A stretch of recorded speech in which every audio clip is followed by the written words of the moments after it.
Today's guest is Jess Molina.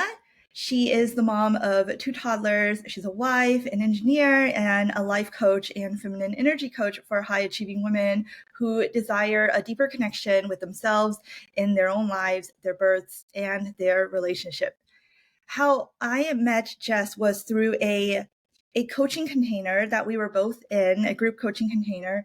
And honestly, the moment I saw her name, because she showed up as Engineered Mommy on one of our Zoom calls, I was like, I have to check this chick out. So I found her podcast where she talked about so many things that I resonated with, from coming to the U.S. as an immigrant, having to feel pressure to learn English really, really fast, wanting to achieve a lot and kind of end up tying your self-worth to that, and having to get out of that, becoming a mother, dealing with the decision between career versus parenthood, and all of the things that go with that. And I just knew I wanted to talk more with her and go deeper into how she made the decisions she did, and what were the internal or external struggles that happened along the way. And I think it's going to help so many other women as well. So welcome, Jess. Thank you so much. Ever since you reached out to me, I've been super excited to get on here on the call and just meet you through Zoom yeah. Oh, I'm so glad to hear that. Can you share a little bit about who you are and what you do right now? Yeah, so you did a great job introducing me. Thank you so much. True. So I am a mom of two. I have a 4-year-old boy and a 2-year-old girl, and honestly, they're like the loves of my life. My world just really revolves around them, and it just feels so good. I'm living my dream life. I'm living with my husband. We moved recently to a brand new house a year ago, so there's just been so many manifestations that have been happening for me recently, and it's just been really beautiful. And like you mentioned, I am a life coach, a birth coach, and a feminine energy coach. And I love the work that I do. I love the clients that I work with. And yeah, life is just really fun. I'm sure we'll get into more of it. Hopefully that was enough of an intro. I love that you led that with the state of your life right now. Like, this is like, here's where I'm at now, like my end result. And I forgot the exact words you used just now, but you mentioned living your dream life, right? And isn't that really all what we want in the end? I spent the vast majority of my life chasing success, and by that I meant work achievement specifically, when really what I wanted was just live my dream life and be happy. So let's just start with, why Engineer to Mommy? Like, Yeah, where did you come up with that, and why is that, your brand? Yeah, sure. love that question. So I actually started my Instagram account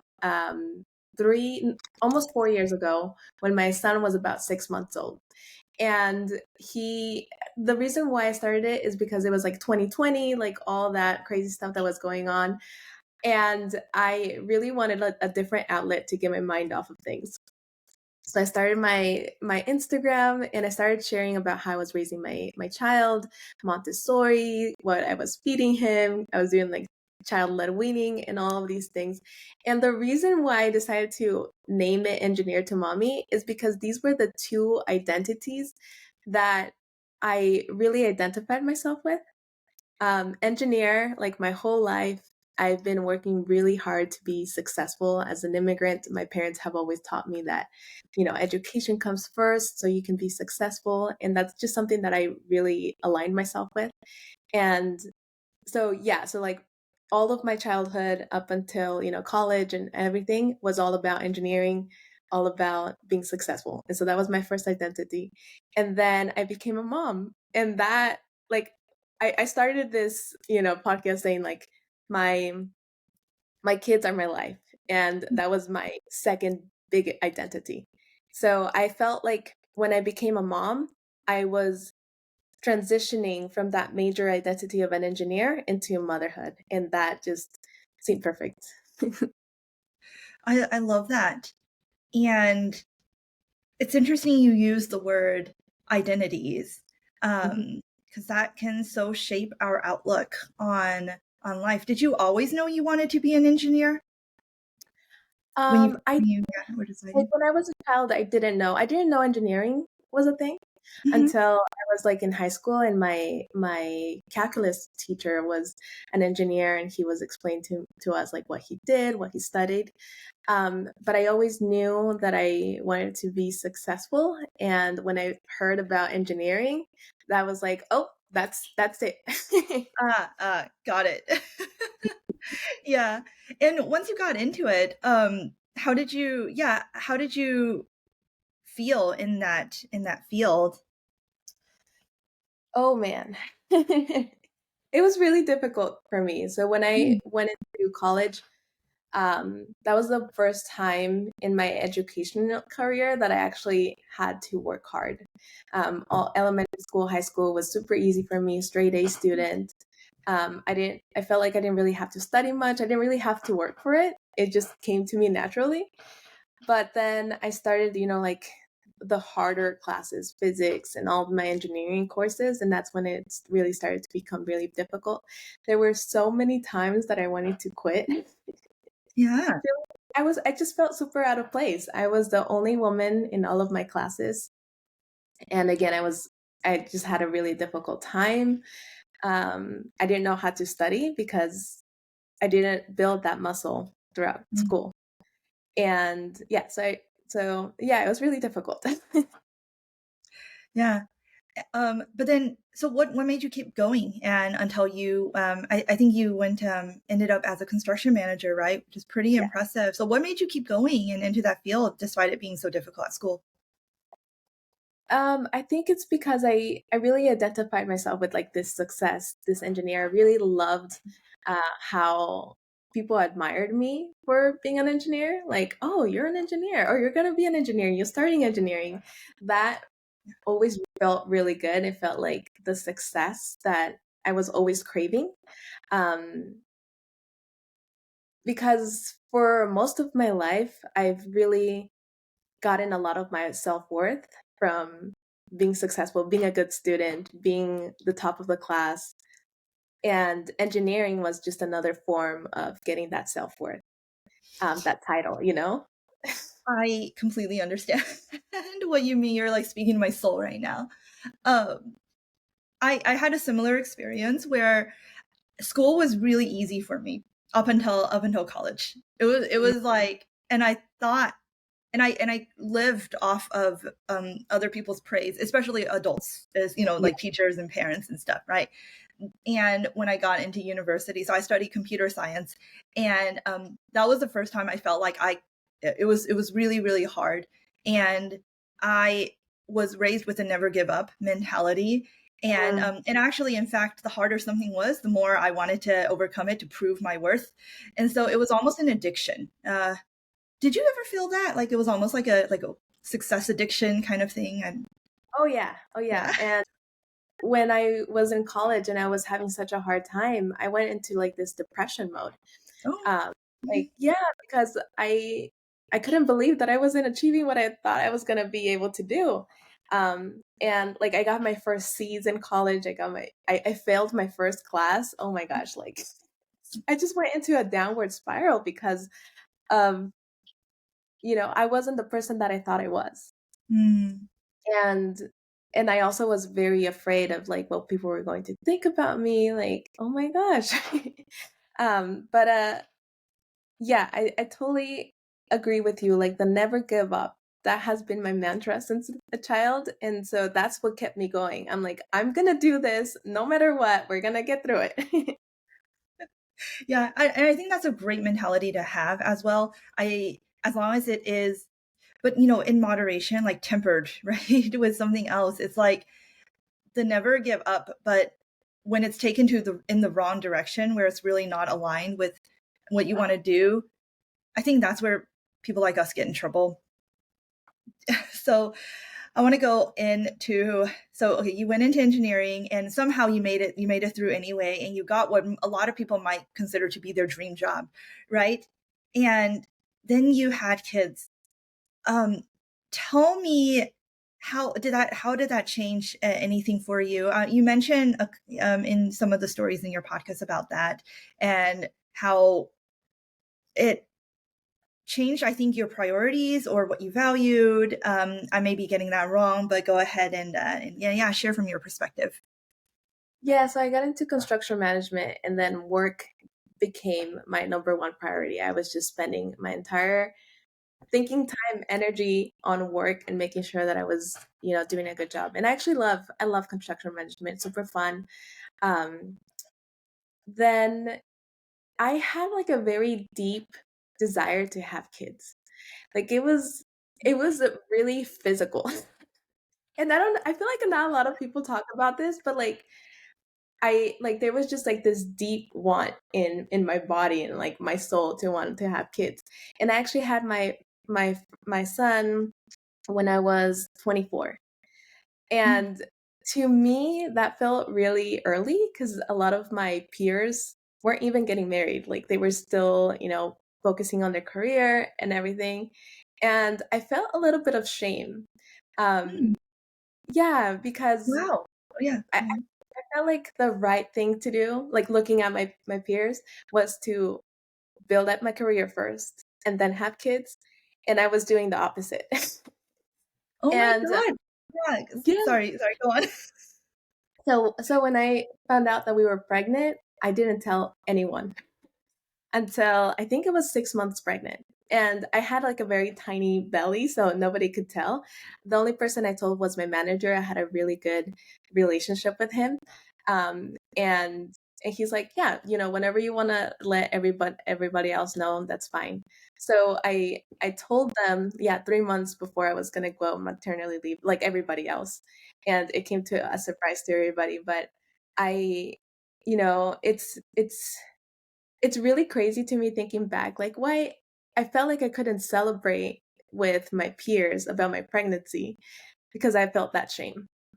Mm. Um, and I continued to put work as my priority instead of myself and, my pregnancy. I was driving an hour and a half to the job site every single day, all through my pregnancy. I worked all through my pregnancy. The day I went into labor was going to be my last day of work. Yeah. Wow. I don't know how you did that, but kudos.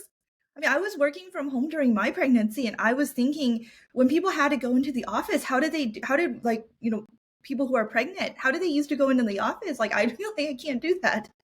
Oh Yeah. my God. Um, Yeah, this is an example of how much I valued my work, and like I wanted to show, yeah, everybody that I could do it. Like I could do it all. got it. Hmm. So as you saw, I got very surprised when you said you felt shame telling people that you were pregnant or having people know that you were pregnant at 24. And I believe the reason that you said was because you thought the right thing to do is to build your career up first and then have kids. Were the people around you thinking that too? I guess you can't know for sure, but do you? Yeah, I I'm don't curious think where so. that shame's coming from. Yeah.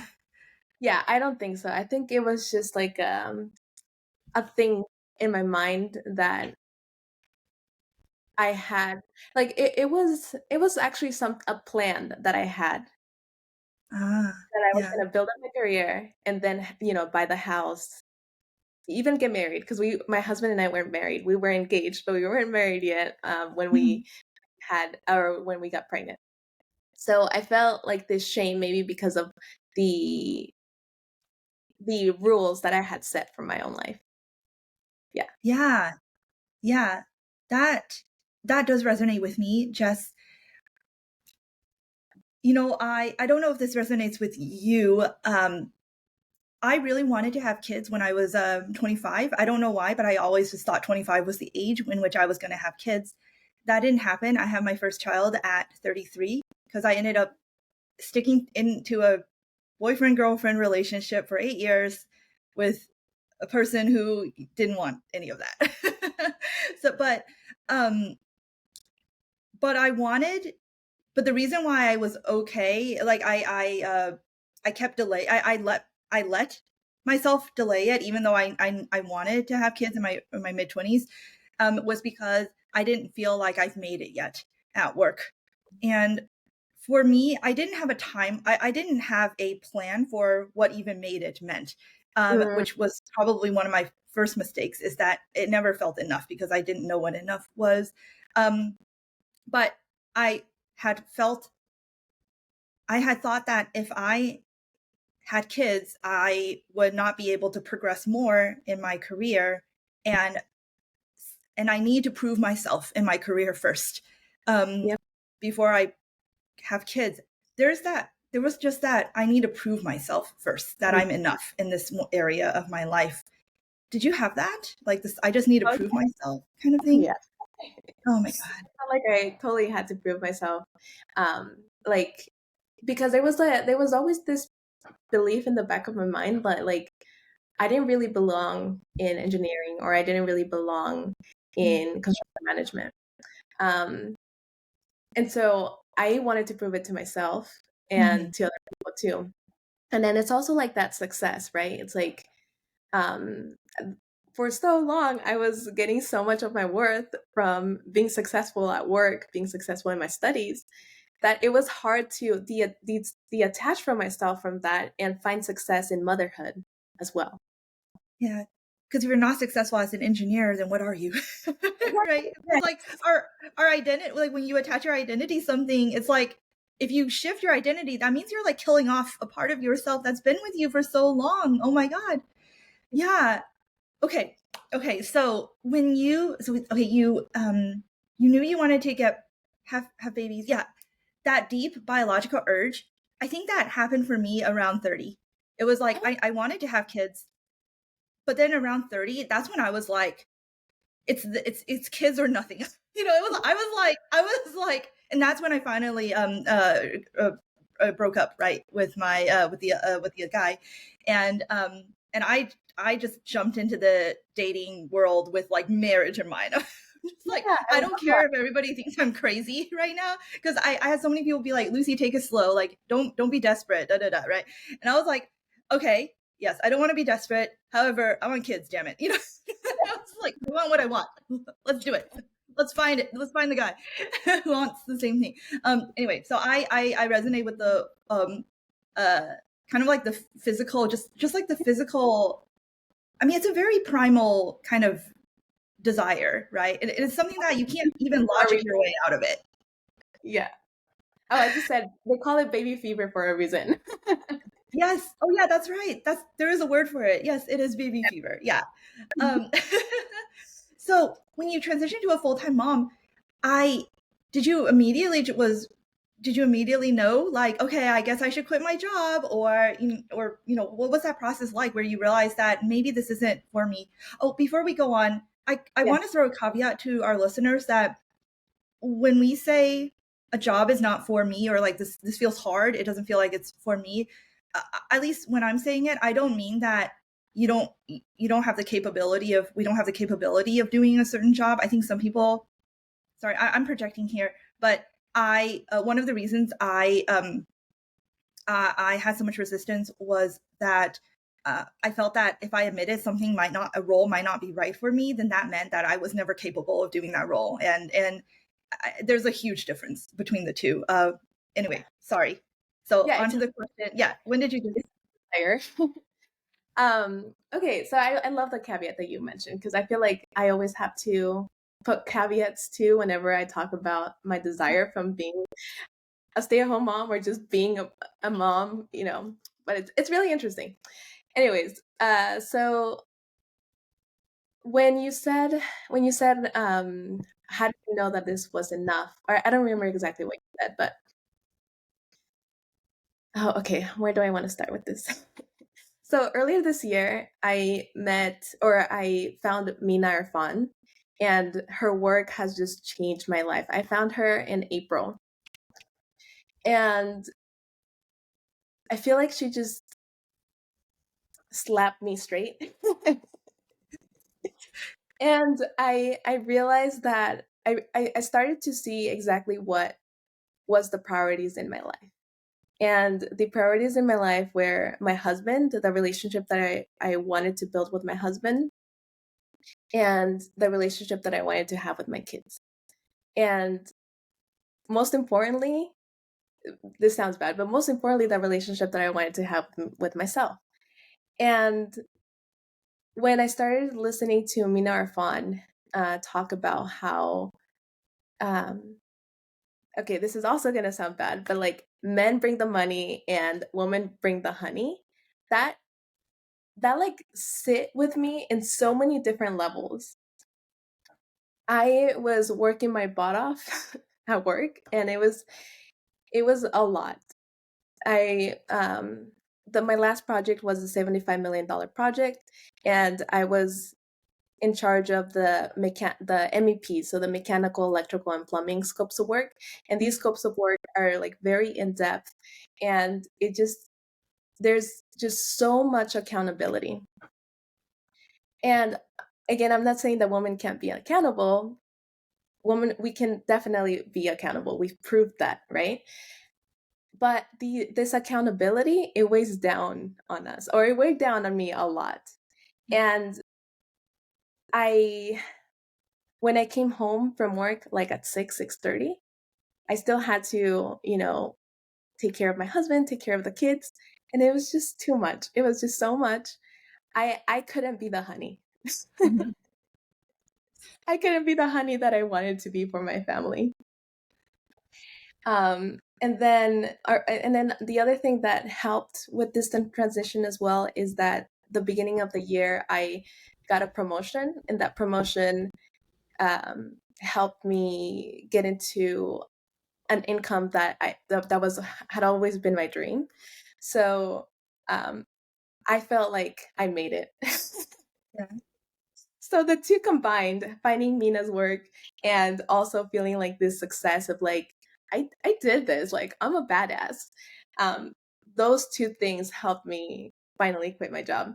And then my husband was also on board. Like he wanted me to start just being at home more and taking care of him and the house and the kids. Can you describe what does honey mean? Oh yeah. So for me, it's being in my pleasure. Mhm. It's being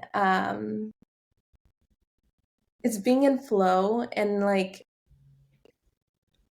now I wake up in the morning and I don't have this density of like, oh my gosh, I have to get to work. I have all of this big to-do list. Um, I can just be, Mhm. and and I'm also overflowing. Like I'm overflowing with love. I'm overflowing with like just peace with everything. And this from this overflow, I'm able to uh, help my husband, or like you know help him fill his love cup and my kids' love cup. Hopefully that makes sense. Yeah. What it sounds like a lot is that oxygen mask kind of analogy that we have. Like we fill our own cups first, we put the oxygen mask on ourselves first, and then we have more to give to fill other people's cups as well from our Yeah. overflow, right? As you say.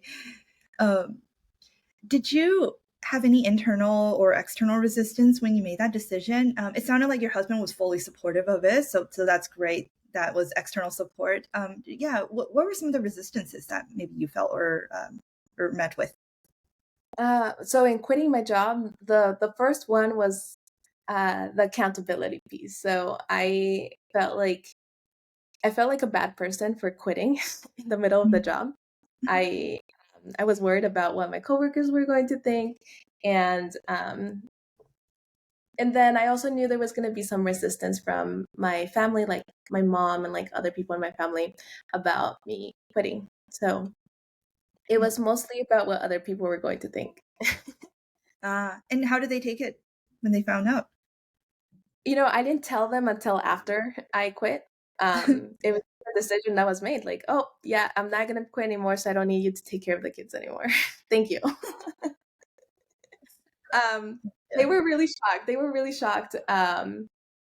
But at the end of the day, because I was so sure in this decision, and like it had been done, there was really nothing they could say. They were just like, okay, cool. That's so cool. That it's like, okay, instead of asking other people for permission, I'm just going to make the decision, and then they're just cool with it anyway, right? Because you've already decided, and Yeah. sounded like you were pretty confident once you decided. Yeah. Yeah. Yeah. Going back, Jess, you mentioned that when you found Mina, that you guys worked through some. You said she slapped you. I mean, metaphorically, give it an energetic slap in the face. What was Yes. that? Do you remember what were those like? What were the words she said that like? What were the things that made you like wake up? I guess to your reality. Do you remember? I'm trying to remember because it's only been since April, but like it feels like ages away because I'm a completely new person since finding her and doing a lot of her work. I actually have her university bundle, so Uh-huh. I'm just like deep in with Mina. Um, that's a really good question. I think it was like that one that I mentioned, like the man brings the money and the woman brings the honey, and then just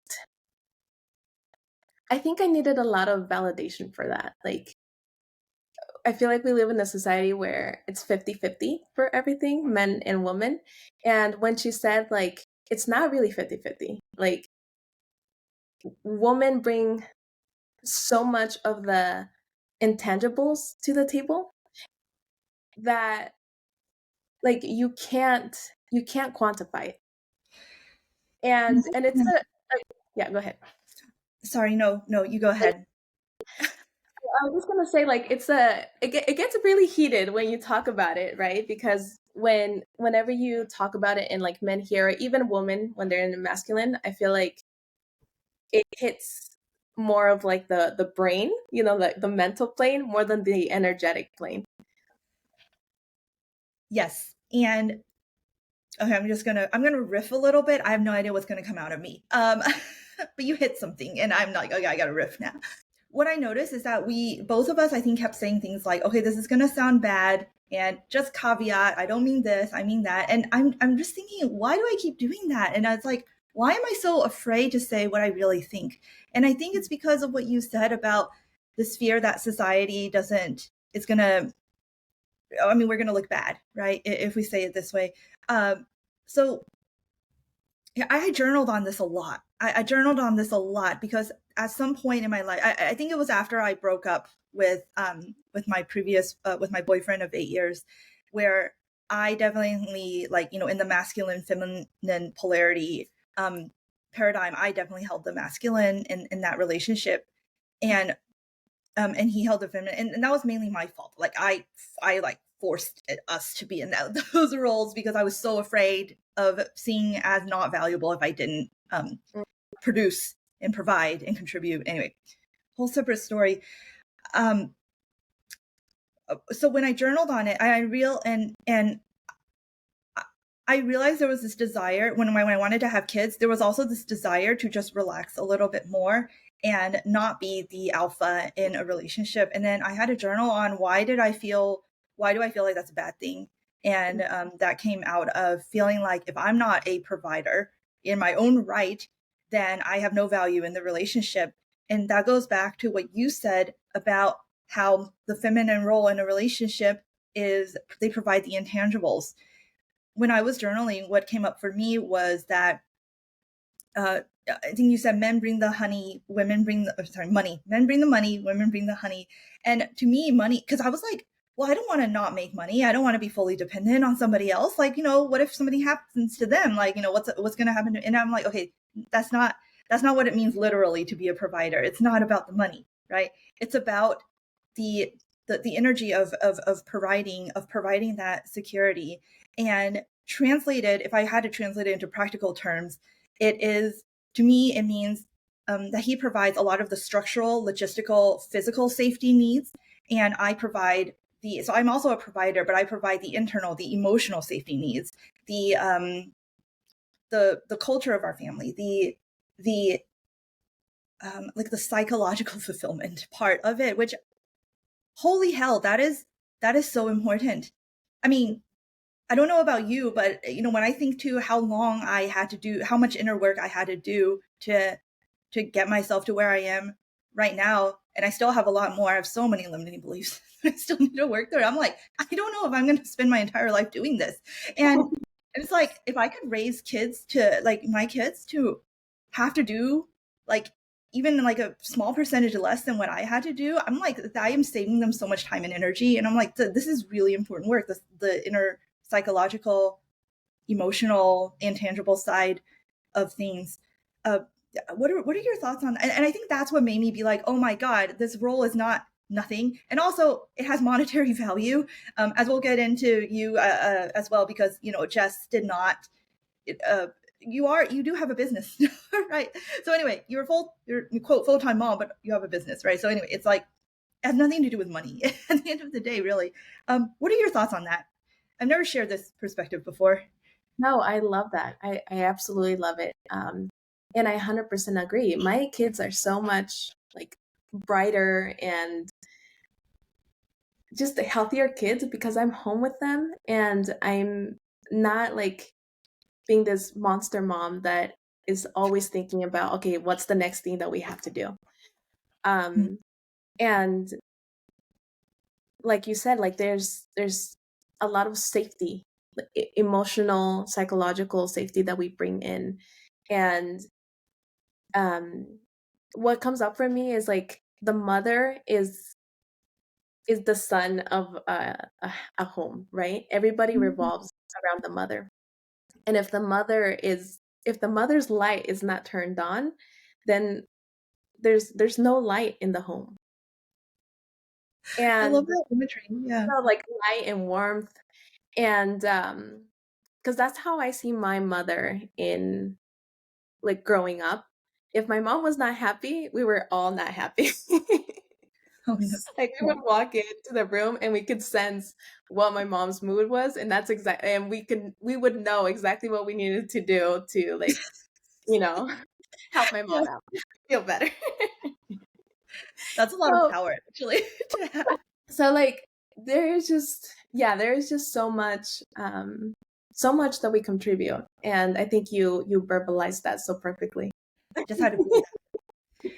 Okay, let's fast forward a little bit. What led you to the current work that you do, right? See, you're a stay-at-home mom now, and I don't know if did you know you were going to start a business? Did it happen on its own? Like, how did this come into existence?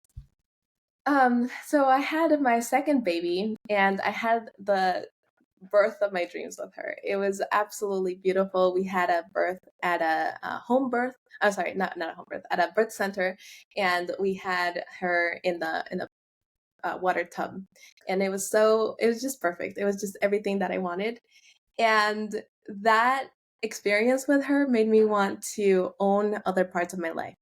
And I always wanted to have my own business. I always wanted to be an entrepreneur. And I was like, okay, that's the next thing that I want to go for. And I hired my first business coach. She helped me figure out what I wanted to do. And at first I was like, okay, should I go the safe route and be like a virtual assistant just to make, just to start something? Or should I do something that's really calling my soul, which is helping other women with their births? And she had me journal it out, and I was like, I want to help other women with their births, because I was planning a home birth with my first, and that ended up turning into a hospital birth. And that experience made me want to work really hard towards this dream birth. And I felt like there was a lot of things that women didn't know about birth that I would have wanted to know as well, that I didn't know before. And yeah, so that's how like my business started, becoming a birth coach and helping women take ownership of their births. What does a birth coach do? Can you describe, like, what are some of the problems or things that people want resolved, and how do you help them? I actually don't Yeah. know, so I'm so I'm legit curious. So a lot of the clients that I work with have a deep fear about birth, Mm. and pregnancy. And so I do a lot of mindset work, with them, getting through to those limiting beliefs that they have about themselves, about birth, about what life is going to look like after they have kids. Um, and then we also plan for the pregnancy. We also plan for the birth. We make a birth plan together, and we figure out what it is that they'd like. If things start going the other way, because births are not predictable as much as we'd like them to be, um, then they can create a plan so that, and they can talk to their providers about this plan so that everybody's on the same page and they feel supported. And then I also coach them through talking to their partners about what it is that they need from their partners during the birth so that there is no miscommunication during or after the birth, and the mom feels safe and supported and she can have the birth of her dreams. What an interesting service. I'm just sitting here thinking there's like a job for everything nowadays. It's like any like there's so many ways to provide service, to humanity. I'm just like so fascinated by I didn't know that was a thing. Like I didn't know that existed. Oh my god, that's so cool. Um yeah. Yeah, I think there's so many I hear so many stories at birth. Oh my god. I can yeah, that's a whole another topic in and of itself. It can go in so I think um pregnancy being pregnant, giving birth and having a baby and taking care of it taught me so much about surrender that I could not have learned through like reading or just knowledge consumption. Like I, as prepared as I wanted to be, there was just so many surprises, and I think my surrender and acceptance muscles were just so challenged. It was like life was like you thought you knew how to surrender before. Okay. Try this on for size. But then through that, it's like other challenges just now feel like no, not necessarily no big deal, but it's like, oh, I've been through this before. Like, what's this now? Like what's this gonna do to me? Did you feel that? Oh yeah, I mean, after I had my each birth, I was just like, oh my gosh, like I did that. Like I grew a baby in my belly. I pushed that baby out, and Yeah. now I'm feeding him from my body. Like it's just incredible what we can do. And if we can do that, we can do anything. That's why we're so powerful. And somehow the body just knows what to do, right? Like it Exactly. didn't go the way I planned, but my body knew what to do anyway. So I was like, okay, sure. Yes. So like Um, yeah. with my second baby, my body pushed her out on its own. I didn't have to Wow. push at all. And Wow. I didn't even know that this was a thing. It's called a fetal ejection reflex. It's a I've reflex that your body just has. And this only happens when your body really feels safe and supported and you're never. like completely relaxed. And that's why it's my dream birth, because I didn't have to work at all. I just had to be and let my body do its thing. And Wow. and it's the surrendering, right? What do you I had no idea we were gonna talk about this, but I'm so fascinated now. What um how do you coach women who like because I know we all kind of want the dream experience or something, but then I know especially for people's first births, I think this happens more for first births than subsequent births, is that these things don't go according to plan. It's really hard to relax and surrender, right, when this is like your first time and it's just like sometimes you can prepare your best and things still don't go according to plan. So how do you like coach women through like being prepared for things not going their way? Like because I think after I gave birth, I joined a mom group, and almost everybody in that group, the births did not go the way they planned, and most of the women were beating themselves up over it. And I'm curious, have you dealt with that before? And how would you coach them on that? Yeah, I think you have to make the best of it, Hmm. and the best of the experience that you had. So for me, that meant, because I mentioned that my first birth didn't go as planned. We had to transfer to the hospital. So I was seeing an OBGYN and a midwife at the same time, and the OBGYN did a cervical check, and she stripped my membranes while she was doing the cervical check, which made me go into labor. She didn't Mhm. tell me this. 37 So weeks. Oh, 37 weeks. Yeah. okay. And so baby wasn't ready. I wasn't ready. It was just a really long birth.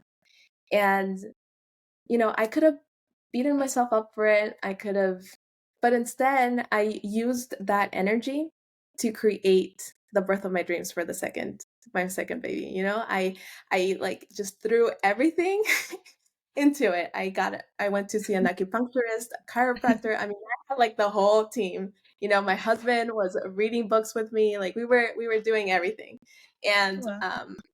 and it's like anything in life. Life doesn't go perfectly. I mean, I say that I have the life of my dreams now, and I do, but it wasn't always perfect. Every moment is not perfect. Last year, my husband and I, we had like a really hard time in our relationship, and I had to make the most of it. And Mm. now, after 10 years of being together, I feel like now we have the best relationship that we've ever had. Aw, I'm so So, happy for you. yeah, thank you. It's a decision. Yeah.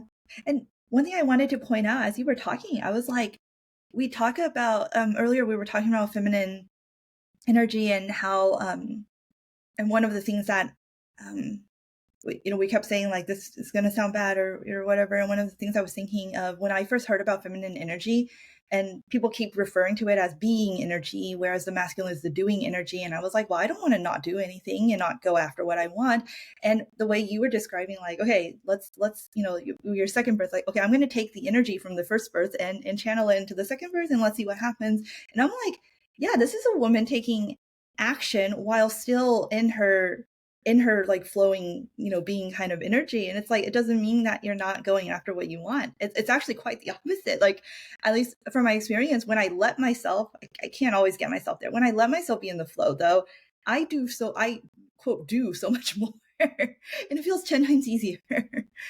So anyway, you just showed that in the way you told that story just now. Mm. And then I also wanted to go back to like the fetal ejection reflex. Mm, When you're relaxing your body and you're feeling safe and you're just being, quote unquote, your body's taking care of it. Like your body's pushing the baby. You're not doing anything. Your mm. body is doing it. So that's the feminine energy, right? It's you being, you allowing, you surrendering, and things just push out, things just work out. I like that word, allowing. Like, there's less resistance. Actually, when I hear that word allowing, there's less resistance in me than the word surrender, which I still have a little bit of resistance around. But I like allowing because it's like you're allowing other things to help you, to support you, to help do the damn job for you. Oh my God. I love that. I love that. Okay. Okay, so birth coach, and I know you also help other women with getting into their with feminine energy and life coaching and all of that. Did that come later? How did you get into that stuff? It did come later. It came after I found Mina, and I started allowing more in my relationship. I started to like, sit back and allowing my husband to come towards me. Um, and and the reason why I decided to go into feminine energy is because I think it feeds a lot into the birth. Because I love all of Mm, it. I love birth and the feminine. yeah. Because one thing that I loved to learn about when I was pregnant with my first baby is that some women experience ecstasy when they're giving birth. And I've Mm, never ever heard that in my life. Like there's women out there that can have orgasms when they give birth. I thought that was like the craziest thing because I was so worried about the pain. I was so worried about the pain. Like I can't do needles, I can't do any kind of pain. yeah. So that gave me so much hope. And and then I feel like the feminine energy stuff, it allows me to help my clients start diving into their pleasure, start Mm, um, allowing pleasure in their lives. And when they have this experience with pleasure, then they can have pleasure in their birth and like other areas in their life, right? But like it Yeah. like feeds into it. If yeah, yeah, in one area, what affects one area affects the rest of your affects the other areas. Is that kind of, am I getting that right? Yes, yes. Mm, I love that. A lot of my clients, they are women in STEM, just very high achieving women, and they came to me for birth help, but at the same time, I also wanted to help them with like the femininity Hmm. essence of it, right? Because you have to have that feminine energy um, background in order to like surrender or like practice Yeah, to surrender to allow birth to happen. that makes a lot of sense. The connection piece. Yeah, it is all about, no, that makes a lot of sense to me. And I think I want to address kind of the elephant in the room now, which is um, you quit when you had quit your engineering job to be a stay-at-home mom in order to have more time and energy with your kids and your family. And now you are working again, all right, with your business and also still, taking care of your family. So how do you juggle it? Like how are you not how is it not like the past not repeating itself with the burnout and all of that? Um, well, I work a lot less. I only Mm, work a couple of hours a day, and I fit it wherever I can. So a lot of times I like to go on drives. I take my kids to the library, for example, and I choose times when I know it's going to be their nap time. So mm. during their nap time, I'm doing Instagram stories or I'm doing some type of content, and then or I'm waking up early, like an hour earlier, to just get in a little bit of work. But it's only a couple of hours a day, so it's Oh, not. wow. Okay, so you're not working a lot. Is that No, like quote no. work, I guess. Work. Yeah. Yeah. And Oh, yeah. honestly, Yeah. all this stuff like really nourishes me and fills me up. So yeah, it's fun. It's not really work. I'm so happy for you, Jess. I love hearing you talk. Anyway, um, awesome. It's been so it's been such a pleasure having you here. Thank you. This didn't even feel like an interview. It just felt like kind of like a chat between girlfriends, and that's so refreshing. And I think you brought a very unique perspective onto the show that I don't have very often, and that I myself don't even hear very often. And I just super appreciate that. Mm, is there any? So I'm just gonna ask a few questions that kind of I generally ask to end the show with. Is there anything that you wish more people knew about you that you don't often get to share? So one thing that was coming up for me when you asked this question is that I seemed like very bubbly and like friendly, but I actually had a really hard time making friends. And it's not until recently when I started connecting more with my feminine energy and like doing a lot of that inner work that I started feeling more comfortable with myself and making friends and really, um, yeah, just being comfortable with talking to another woman. Like that was something that I really struggled with. And um, if anyone out there is struggling with that, like I feel you and I know you can get through it. Yes, I just wanted to mention that. Thank you for sharing that. And where can our audience find you and work with you and like learn more about you and work with you? You can find me on Instagram at engineer to mommy. You can also find me on YouTube. And my email, I'll give you my email so that you can put it on the show notes if anybody would like to work with me. I do offer one-to-one coaching. And I don't know when this video will go up, but I am having a workshop next Sunday, December 17th, to chat more about how you can go into your feminine energy in your relationships so that you can attract that relationship of your dreams. Oh, you're doing relationship coaching now too. It's like, like we mentioned, feminine energy just goes everywhere. It goes ever.